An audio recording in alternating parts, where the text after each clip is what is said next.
કોર્ટમાં ફરતા આવીએ, ચા પીવાનું તાલુકા પંચાયત અંદર મળતા આવીએ. આવ્યો છું મારે થોડું કામ હતું તો અમુક ભાઈ એક મારા મિત્રનું કામ હતું નરેગાનું મારા મિત્રનું કામ હતું. મારા મિત્રએ મને ફોન કર્યો કે યાર દાદા દેવેન્દ્રભાઈ મારા કામ હતા નરેગાના, તો કે પૈસા હાલે તો કામ થશે ને તો નહીં થાય એમ. ભાઈ કોને પૈસા હાલવાના, આના પૈસા હાલવાના? તો કે પછી તારા દેખજે તારા બિલો કેવી રીતે નીકળે એમ. એ બધા નેતાઓના મળતિયા હોય છે, નેતાઓના મળતિયા હોય એના હિસાબે જ જો આ લોકો પૈસા ખુલીને માંગતા હોય. એટલે આ લોકોથી ચેતવાની જરૂર છે આપણે. કોઈ તાલુકા પંચાયત, જિલ્લા પંચાયત, નરેગામાં કોઈ પણ પૈસા માંગે મને મારો સંપર્ક કરો. કોઈ કચેરીમાં આપણા પાસે એક રૂપિયો માંગવામાં આવતો નથી. તો આ લોકો આપણા પાસે પૈસા આના માંગે. ઝુંપડપટ્ટુ એમ કે આટલા હાલવા પડે આ સાહેબને, બોર કરવાનો આટલા હાલવા પડે આ સાહેબને, હેડપંપ કરવાનો આ પૈસા આટલા હાલવા પડે આ સાહેબને. માની લો તમારી પાસે જો પૈસા જ હોય તો તમે જાતે બોર નહીં કરાવી દો. 2500 રૂપિયા કોણ માંગે છે? પૈસા માંગે એને કો ખુલીને પૈસા માંગે એને કો કે 2500 રૂપિયા તો માંગે, 2500 રૂપિયા હું આલ્યો પણ તું મને એને પહોંચાડ દે. કોઈના પાસે પૈસા નહીં માંગતું. આજે નરેગાના કામો જે ચાલે નરેગાના અંદર મેં તો એવું સાંભળ્યું કે 5 લાખનો એક પાળો હોય ને તો 35,000 ટકાવારી, 5 લાખનો પાળો હોય. તો જયારે મારા જ ગામના અંદર સાંસદ શ્રી જસવંત ભાભોર, એ વખતે સાંસદ હતા, હવે મારા હરીફ છે, હમણાં સાંસદ નહીં કહેવાય, હું પણ ઉમેદવાર છું અને એ ઉમેદવાર બધા હરકા.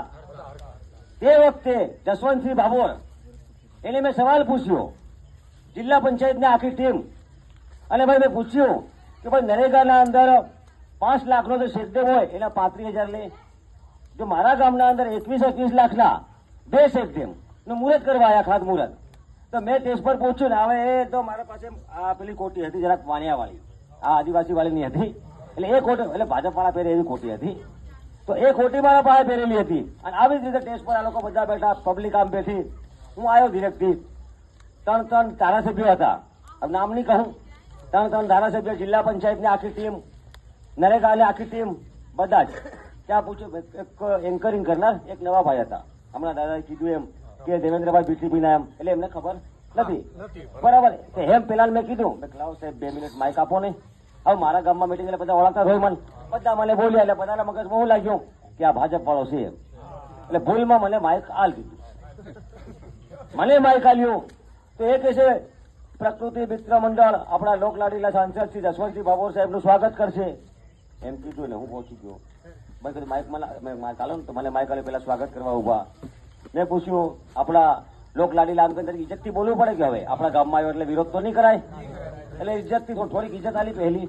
પછી પૂછ્યું મેં તમે જનતાના પ્રતિનિધિ છો, તમે કહો છો કે સરકારી અધિકારીને અમે કહીએ છીએ કે આ ટકાવારી કોણ માંગે, નરેગાના અધિકારીને કે આ ટકાવારી કોણ માંગે એમ પૂછ્યું અમે. તો એમ કે કોણ માંગે? તો એ લોકો કહે છે કે ઉપલા અધિકારી. એમણે પૂછ્યું ભાઈ ઉપલા અધિકારી અહીંયા બધા અધિકારી ઉપર બેઠા છે અને આપણો સાંસદ છે એ પણ ઉપર બેઠો છે, એ જનતાનો પ્રતિનિધિ કહેવાય. તો સવાલ કોને પૂછીએ? આજે તમે મને જીતાડીને લાવો, સવાલ તમે મને પૂછો કે અધિકારીને થોડી પૂછવા જાઓ?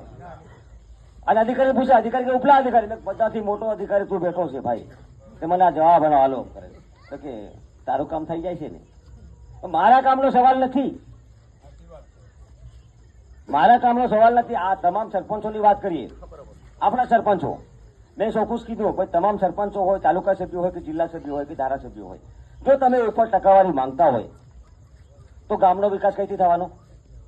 તમારે માની લો કે એક નરેગાના અંદર પેલું કેટલ શેડ બનાવે ને, તમે એ બનાવો છો, તમારા ઘરે કોઈ કદાચ ડોબા ડગરા મારા બાંધે એમ કરીને બનાવતા હોય, પણ તમારે કઈ પહેલા જ 5,000 માંગે, 5,000 રૂપિયા તમારા પાસે માંગે, તો એ 5,000 માંગે તમારા ખિસ્સામાં જ 5,000 ની હોય તો તમે ક્યાં બનાવવાના છો? આના પૈસા માંગે, તમે કાયદેસર બનાવવાના જ છો તો આપણે 5,000 આલીએ હાલા. આ રીતે આ લોકોએ ગુમરાહ કરી મૂક્યા છે. આજે જયારે તમે દાહોદ નીકળો છો કે હું આપણે બધા દાહોદ જઈએ કે તમે આવો છો તો અવંતિકા હોટલ ને આસપાસ માંડ બધા